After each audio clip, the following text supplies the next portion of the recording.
پھر مال فہی کے جو ہے مصارف ہیں، یہاں پہ گزشتہ آیت میں بنو نذیر کا واقعہ ہے، وہ اپنی زمینیں چھوڑ کر چلے گئے تھے. یہ مال فہی جو تھا تاکیوں کے بغیر جو مال فہی تھا نا، کیونکہ یہ بغیر جنگ کے مسلمانوں کو حاصل ہوا تھا. اب یہاں سے مال فہی کے مصارف بیان کیے جائیں. وہ 5 ہیں. آپ صلی اللہ علیہ وسلم نے فرمایا جو ہے قرابت دار، یتیم، مساکین اور مسافر اللہ تعالیٰ کا نام صرف تبرک کے لیے اللہ تعالیٰ کے نام لے کر جو ہے ان کو جو ہے خرچ کیا جا سکتے ہیں. مال فہی وہ ہوتے ہیں جو بنا جنگ کے مسلمانوں کو ملتے ہیں.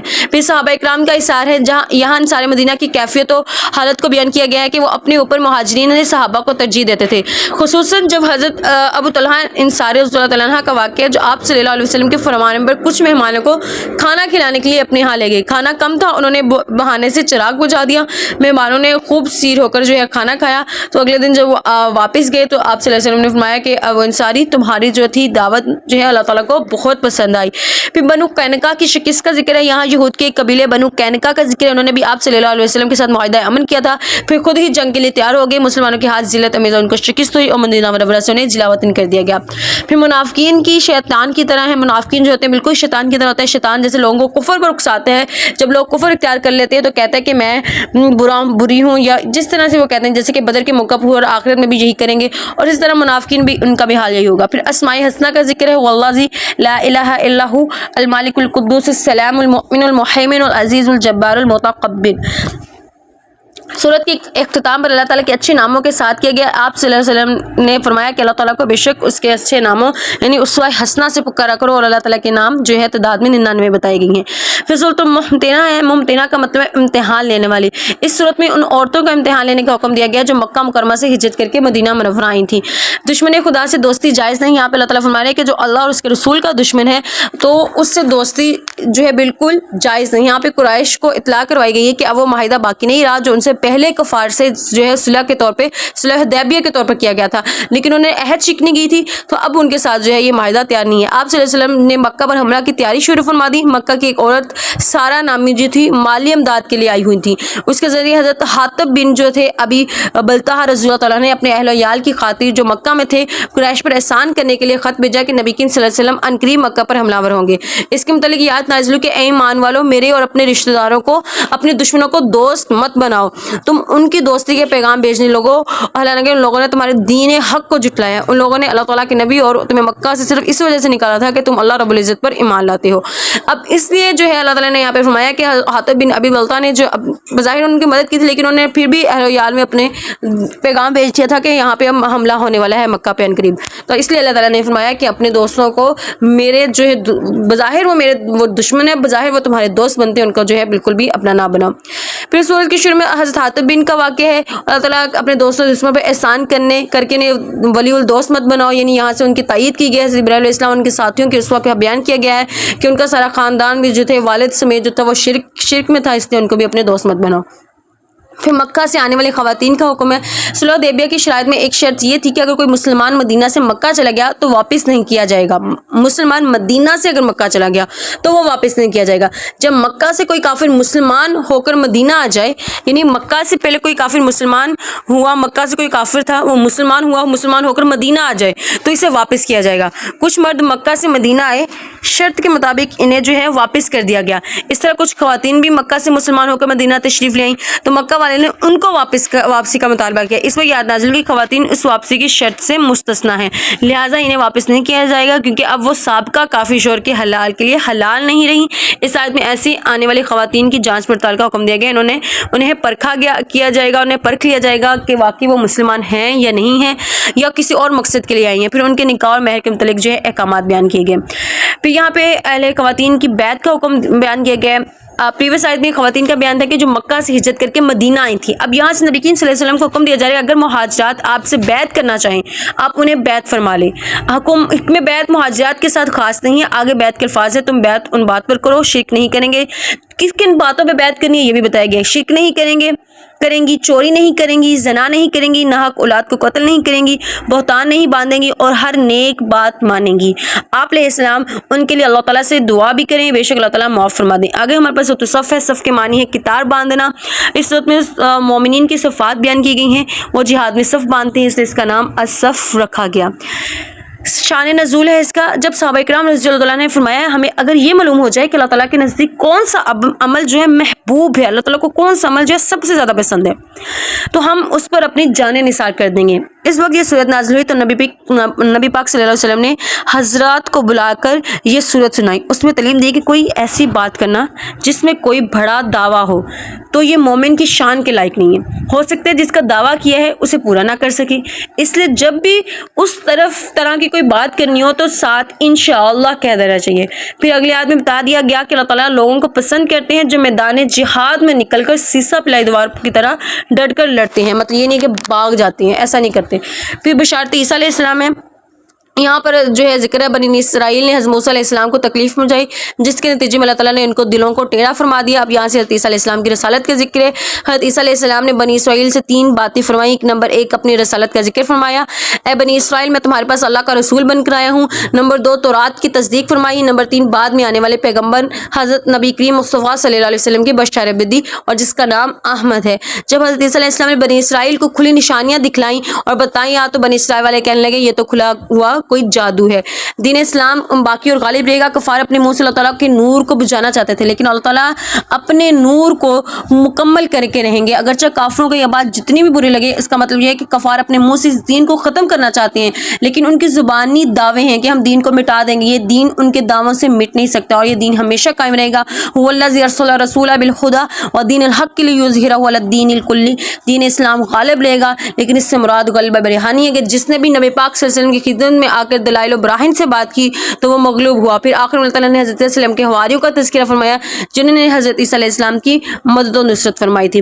سورۃ الجمعہ ہے، اس آیت میں آخری جمعۃ المبارک کے احکامات کو بیان کیے گئے ہیں، خاتم النبیین کی بعثت کے مقاصد بیان کیے گئے، یعنی آپ صلی اللہ علیہ وسلم جو ہیں آخری نبی ہیں، ان کے مقاصد بیان کیے گئے ہیں۔ اللہ تعالیٰ کی آیات پڑھ کر سناتے ہیں، اہل ایمان کا تزکیہ نفوس فرماتے ہیں، یعنی اخلاق، ان کے اخلاق کو بہتر فرماتے ہیں، ان کے اندر عجب، کبر، حسد، بغض اور گندے عقائد سے انہیں پاک کرتے ہیں، قرآن مجید کا معنی سمجھاتے ہیں اور سنت کی تعلیم دیتے ہیں۔ پھر یہود کی مذمت کی گئی ہے، یہود کہتے تھے کہ ہم تورات کو مانتے ہیں، تو تورات بھی نبی پاک صلی اللہ علیہ وسلم کی تورات میں بھی آپ صلی اللہ علیہ وسلم کی صفات مضبوط تھی، یہود انہیں پڑھ بھی چکے تھے، لیکن جب آپ صلی اللہ علیہ وسلم نبی مبعوث ہوئے تو یہودی آپ علیہ السلام پر ایمان نہ لائے تو تورات کی مخالفت کی۔ تو اس کی مثال جو ہے ان کی گدے جیسی ہے جس پہ کتابیں لادی ہوئی ہوں اور ان کا اس کے اوپر بس بوجھ بڑھا دیا جائے، لیکن ان کو اثر کچھ نہیں ہوتا۔ اہل ایمان کے لیے ہدایت ہے، یہاں پہ اللہ تعالیٰ نے اہل ایمان کو ہدایت دی ہے کہ دنیاوی مصروفیت کی وجہ سے دین میں عمل کرنے میں رکاوٹ نہیں آنی چاہیے۔ ایک مرتبہ کچھ صحابی جو ہے تجارتی قافلہ کے آنے کی اطلاع پر آپ صلی اللہ علیہ وسلم کے خطبہ جمعہ میں ارشاد فرمانے کے دوران جو ہے تجارت و رزق کی خاطر چلے گئے۔ اس وقت اس آیت کا نزول ہوا کہ جس میں اہل ایمان کو ہدایت دی گئی کہ اس طرح خطبہ جمعہ کو چھوڑ کر جانا جائز نہیں، اللہ تعالیٰ بہترین رزق دینے والے ہیں، پہلی اذان کے بعد سوائے جمعہ کی تیاری کے لیے خرید و فروخت دیگر دنیاوی انجام جو ہے وہ جائز نہیں، یعنی آپ ان ساری چیزوں کو ترک کر کے صرف جمعہ کی نماز کے لیے آ جائیں۔ پھر سورۃ المنافقین ہے، اس میں منافقین کے نفاق بیان کیے گئے ہیں۔ پھر شہادت خداوندی ہے، سب سے پہلا اس میں جو ٹاپک ہے آغاز کی آیات میں منافق کا طریقہ یہ تھا کہ جب آپ صلی اللہ علیہ وسلم کی خدمت میں آتے تو کہتے کہ ہم دل سے گواہی دیتے ہیں کہ آپ اللہ کے رسول ہیں، جب جیسے ہی وہ کافروں میں چلے جاتے اپنے سرداروں کے پاس چلے جاتے تو ان کو جا کہتے کہ ہم تو جھوٹ بول رہے ہیں، ہم تو بس زبانی کلام کر رہے تھے، ہم تو ایسا نہیں کر رہے تھے۔ اب اس صورت کا جو شان نزول کیا ہے، عرب کا ایک قبیلہ تھا بنو مستلق، مدینہ منورہ پر حملہ کرنے کے لیے تیاری میں مصروف تھا۔ مستلق قبیلہ جو تھا وہ مدینہ منورہ پر حملہ کرنے کی تیاری میں مصروف تھا۔ آپ صلی اللہ علیہ وسلم جو ہے صحابہ کرام کو لے کر خود تشریف لے گئے، انہیں شکست کا سامنا ہوا۔ نبی پاک صلی اللہ علیہ وسلم نے ایک چشمے کے قریب جو ہے پڑاؤ ڈالا، پانی کے معاملے میں ایک مہاجر اور انصاری صحابی کے مابین جو تھی نا تکرار ہوئی، لڑائی ہوگی ان کے درمیان، معاملہ اتنا بڑھ گیا کہ آپ صلی اللہ علیہ وسلم تک جھگڑے تک جا پہنچا۔ نبی پاک صلی اللہ علیہ وسلم نے سمجھایا اور ان کی آپس میں معافی بھی کروائی، ان کی صلح بھی فرمائی۔ واپسی پر حضرت عبداللہ بن ابی نے کہا کہ مہاجرین کو اتنا سر پر نہ چڑھاؤ کہ وہ ہاتھ اٹھانے لگ جائے، اور کہا کہ مدینہ پہنچ کر عزت والے جو ہیں یعنی منافقین جو ہیں ذلت والے مہاجرین کو نکال دیں گے۔ حضرت زین بن ارقم رضی اللہ تعالیٰ نے یہ بات سن کر آپ صلی اللہ علیہ وسلم کو بتایا تو عبداللہ بن ابی نے انکار کر دیا۔ مدینہ منورہ پہنچنے سے پہلے پھر یہ صورت نازل ہوگی جس میں حضرت زید بن رضی اللہ تعالیٰ عنہ کی تصدیق ہوئی اور منافقین کے نفاق کو بھی کھول کر بیان کیا گیا۔ پہلے حضرت زید بن ابی رضی اللہ تعالیٰ نے یہ بات کی تھی کہ جو عزت والے جو یہ جو منافقین ہیں نا، جو عزت دار بنے پھرتے ہیں، وہ کیا کریں گے، مہاجرین جو ہیں ان کو بظاہر ان کو ذلت والے کہتے ہیں، ان کو نکال دیں گے۔ تو پھر جب آپ صلی اللہ علیہ وسلم تک بات پہنچی تو ڈر گئی حضرت زید بن ارقم، کہیں میں نے کوئی بات غلط نہ کر دی ہو، مجھے ایسا لگا۔ پھر انہوں نے انکار کر دیا کہ نہیں ایسا نہیں ہے۔ پھر آپ صلی اللہ علیہ وسلم پر جب یہ صورت کا نزول ہوا تو پھر آپ صلی اللہ علیہ وسلم نے ان کی تصدیق کی کہ بے شک زید بن رضی اللہ تعالیٰ عنہ کی تصدیق، انہوں نے جو بات کی تھی، انہوں نے منافقین کے اندر جو نفق تھا اس کو کھول کے بیان کیا تھا کہ منافقین اپنے دل میں کیا رکھتے ہیں، انہوں نے وہ چیز کو بیان کیا تھا۔ عبداللہ بن ابی کو جواب دیا گیا کہ اصل میں عزت اللہ تعالیٰ نبی پاک صلی اللہ علیہ وسلم اور آپ صلی اللہ علیہ وسلم کے اصحاب کے لیے ہے، لیکن منافقین کو اس کا علم نہیں تھا۔ پھر سورۃ التغابن کا ذکر ہے، اس کے سٹارٹنگ میں جو ہے اللہ تعالیٰ کی تخلیقات کا ذکر ہے کہ اللہ تعالیٰ نے انسان کو پیدا کیا، اور اس کا تقاضا یہ ہے کہ جب انسان اللہ تعالیٰ کی عبادت کرے، ایسا نہ ہو سکتا کیونکہ بعض کافر ہو گئے، بعض مومن ہو گئے، کچھ انسان سب کو مومن کافر سب کو اللہ تعالیٰ نے پیدا کیا، لیکن کچھ ان میں سے مسلمان ہوئے، کچھ نے اللہ تعالیٰ کی عبادت کی، کچھ نے سرکشی کی۔ ہار جیت کے دن کفار، اب یہاں پہ کفار کی حیثیت کے بیان کیا جا رہا ہے۔ جب تغابن یعنی قیامت کے دن کو کہتے ہیں، اس کے معنی ہے ہار جیت کا دن۔ جب قیامت کے دن اللہ تعالیٰ اہل جنت کو جنت میں داخل فرمائیں گے تو اس وقت جو ہے کفار جو ہیں اس وقت اس بات پر حسرت کریں گے، اس بات کی خواہش کریں گے کاش ہم دنیا میں جو ہے اہل جنت کی طرح اعمال کرتے تو ہم بھی ان کے ساتھ جنت میں جاتے۔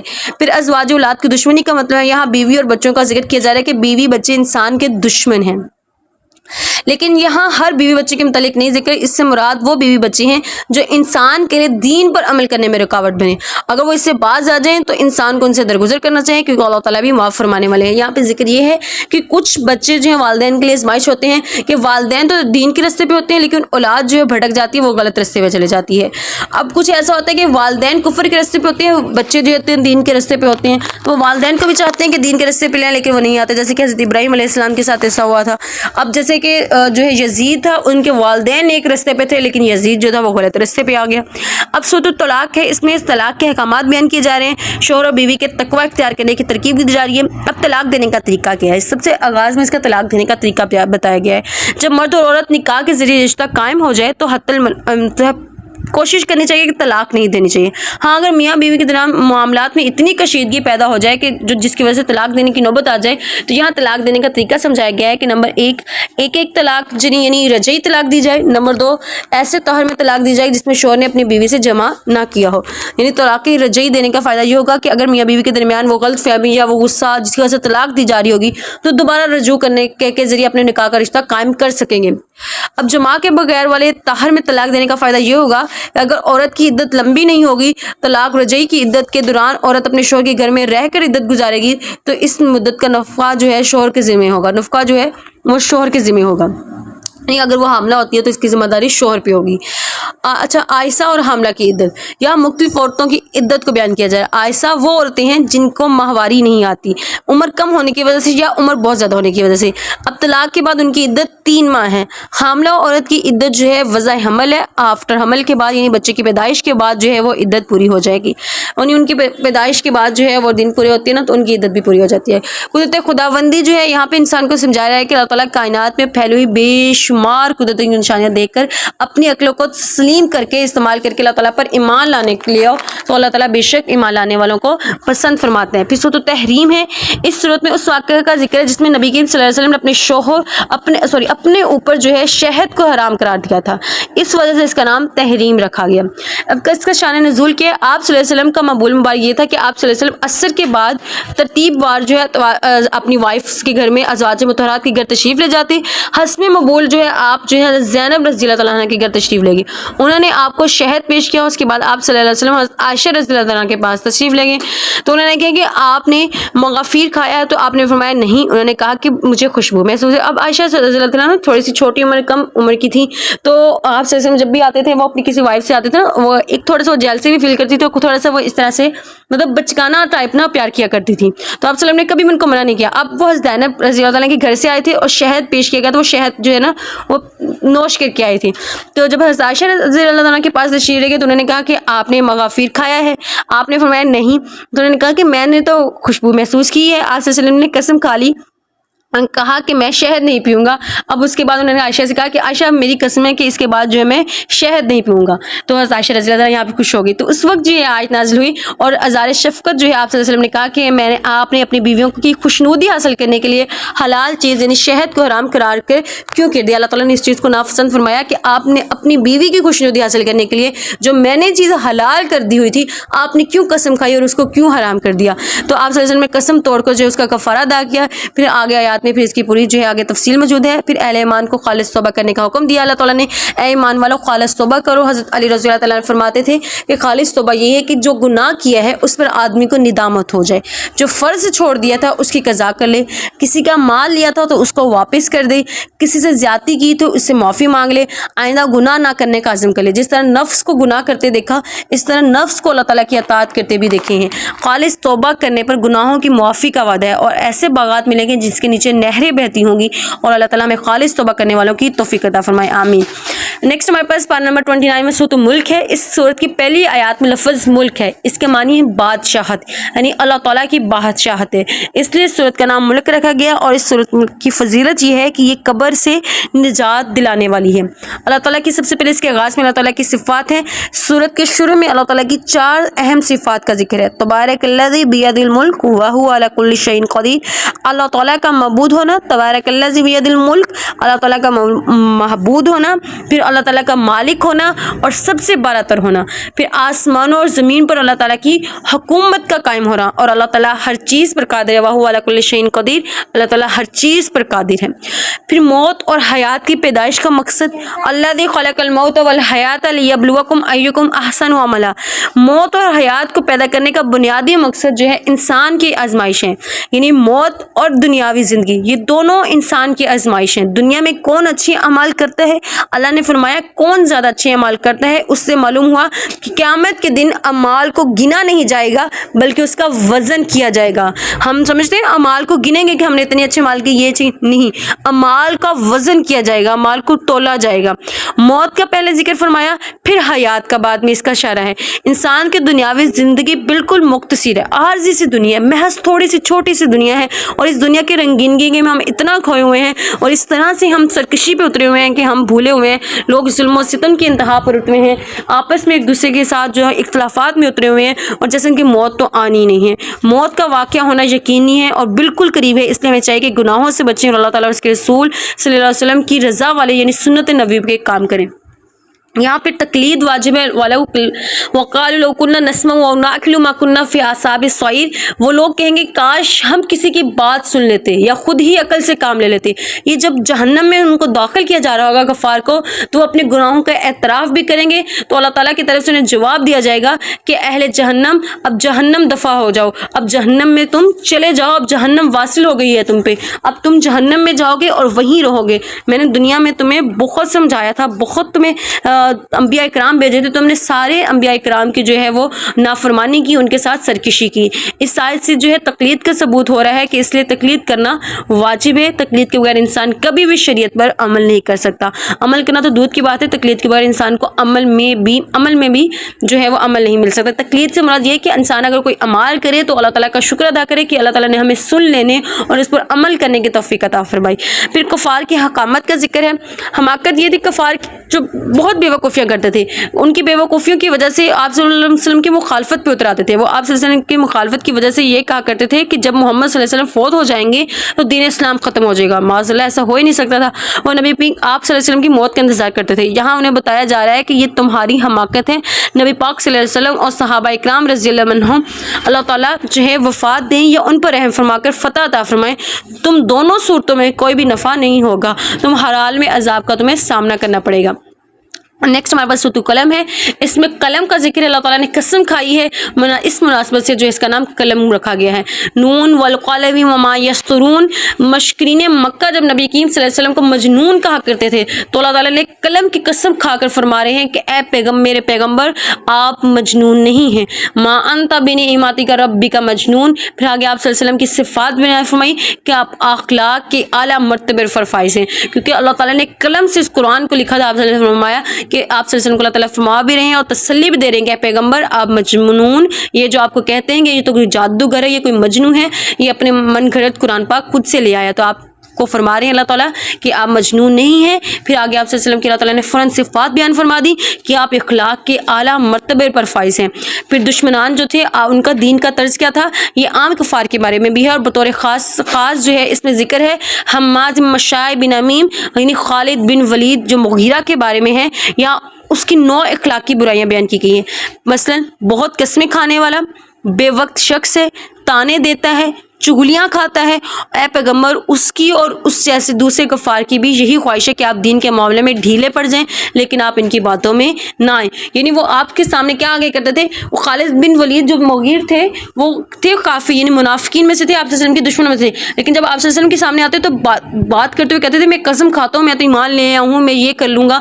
یعنی آپ صلی اللہ علیہ وسلم کے بعد سامنے قسم کھاتے تھے. آپ صلی اللہ علیہ وسلم کا دل کبھی نرم پڑ جاتا تھا. تو آپ صلی اللہ علیہ وسلم کو یہاں اللہ تعالیٰ فرما رہے ہیں کہ آپ دین کے معاملے میں ڈھیلے نہ پڑیں. یہ تو چاہتے ہیں کہ آپ ڈھیلے پڑ جائیں، لیکن آپ ان کی باتوں میں بالکل بھی نہ آئیے گا. پھر یہاں پہ باغ والوں کا واقعہ ہے. کفار کہتے تھے کہ اللہ تعالیٰ ہم سے راضی ہیں، انا بلوناہم کما بلونا اصحاب الجنہ، اور اس کی دلیل یہ ہے کہ اللہ تعالیٰ نے ہمیں وافر مقدار میں مال عطا فرمایا، اس لیے کفار کہتے تھے کہ اللہ تعالیٰ ہم سے تو راضی ہیں.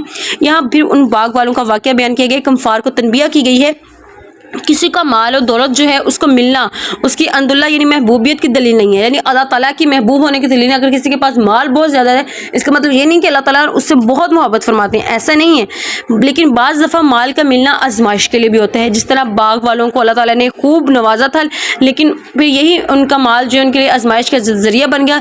جب انہوں نے نافرمانی کی اور ناشکری پر اترے تو اللہ تعالیٰ نے ان کے لیے باغ کو نیست و نابود فرما دیا. اب یہ باغ کا واقعہ یہ ہے کہ ایک شخص بہت نیک دل نک شخص تھا، اور اپنے باغ کی جو پیداوار تھا اس کے انگوروں کا باغ تھا. انگوروں کا باغ بھی، انگور بھی اتنے بڑے بڑے انگور لگتے کہ وہ لوگ جو تھے بڑے خوشی سے لے. اب جیسے وہ باغ کی کاشت ہوتی تو باغ کا جب پھل آتا تو وہ سارے گاؤں کے جو یتیم غریب مسکین لوگ تھے نا وہاں سے پھل لینے آ جاتے. جب اس شخص کی وفات ہوگی تو اس کے بیٹوں نے کیا کیا، آپ ظاہر پتہ ان کی وراثت میں آیا. ان کے بیٹوں نے کہا کہ ہم جو ہے ابا جان کرتے تھے کہ لوگوں میں تقسیم کرتے تھے، ہم ایسا نہیں کریں گے.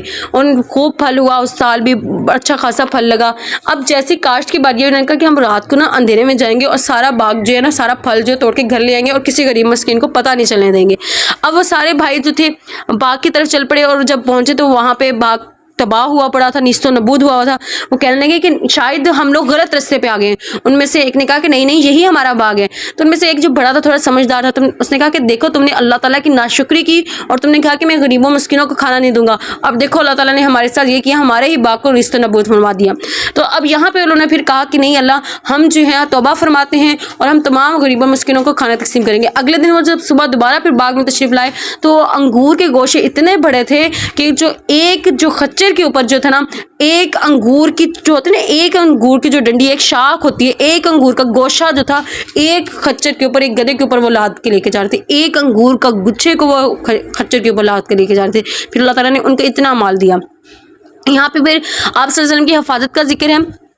اللہ تعالیٰ فرماتے ہیں کہ ان کافروں کو جب نصیحت کی جا رہی ہوتی ہے تو یہ آپ صلی اللہ علیہ وسلم کو ایسے گور کر دیکھتے ہیں جیسے اپنی آنکھوں سے پھسلا دیں گے اور راہ حق سے ہٹا دیں گے. اس کا ایک یہ مطلب بھی ہے کہ مکہ میں ایک شخص تھا، اس کی جو ہے نظر بد لگتی تھی. اہل مکہ نے کہا محمد صلی اللہ علیہ وسلم کو نظر لگاؤ، تو اللہ تعالیٰ نے اپنے محبوب کی اس سے حفاظت فرمائی. اگر کسی کو نظر بد لگ جائے تو یہ آیت پڑھ کے دم کر لیا کریں، انشاءاللہ تعالیٰ نظر کا اثر ختم ہو جائے. یہ آخری آیت ہے وَإِيَّقَادُ الَّذِينَ كَفَرُوا لِيُزْلِقُونَكَ بِأَبْصَارِهِمْ لَمَّا سَمِعُوا الذِّكْرَ وَيَقُولُونَ لَمَجْنُونٌ. یہ آیت جو ہے اگر کسی کو نظر بد لگ جائے یہ اس کے لیے فائدہ مند ہے. سورۃ الحاقہ کا قیامت کو کہتے ہیں چونکہ اس کی پہلی آیات میں ہی قیامت کا بیان ہے.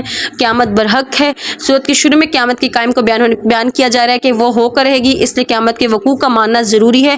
پھر آگے اللہ تعالیٰ نے ایک سابقہ اقوام یعنی قوم سمود، قوم عاد، قوم فرعون، قوم نوح کی تباہی اور بربادی کا ذکر کیا ہے، اور انہوں نے انبیاء کرام کی تکذیب کی تھی، ان کی نافرمانی کی تھی. اہل جہنت اور جہنم کا ذکر ہے. یہاں اہل جنت اور اہل جہنم کو پیش آنے والے حالات کا تذکرہ ہے. اہل جنت کا نامہ مال دائیں ہاتھ میں ہوگا اور جنت کی بے شمار نعمتوں میں ہوں گی. اہل جہنم کا نامہ مال بائیں ہاتھ میں ہوگا، اس طرح کے وہ طرح طرح کے عذاب میں ہوں گے. قرآن کریم اللہ تعالیٰ کی کتاب ہے. فلا اقسم بما تبصرون وما لا تبصرون. یہاں اللہ تعالیٰ قسمیں کھا کر فرما رہے ہیں کہ یہ کلام قرآن کریم کسی شاعر کا نہیں ہے، یہ کلام جو ہے کاہن کا کلام نہیں ہے، بلکہ یہ کلام تمام جہانوں کے پروردگار پروردگار کی طرف سے اتارا گیا ہے۔ اس سے مشکرین کی تردید بھی ہوگی۔ آپ صلی اللہ علیہ وسلم کو وہ کاہن اور شاعر کہا کرتے تھے، اور یہ بھی کہتے تھے یہ کلام کسی کاہن سے سن کر لے آتے، یعنی کوئی جادوگر ہے، یہ تو کلام جو ہے خود سے گھڑ کے لے آئے ہیں، بلکہ یہ جو ہے کوئی شاعر ہیں جو کلام لکھ کے لا رہے ہیں۔ تو اللہ یہاں پہ فلا اقسم بما تبصرون، یہ اللہ تعالیٰ قسم کھا کے فرما رہی ہے یہ کلام کسی شاعر یا کاہن کا کلام نہیں ہے۔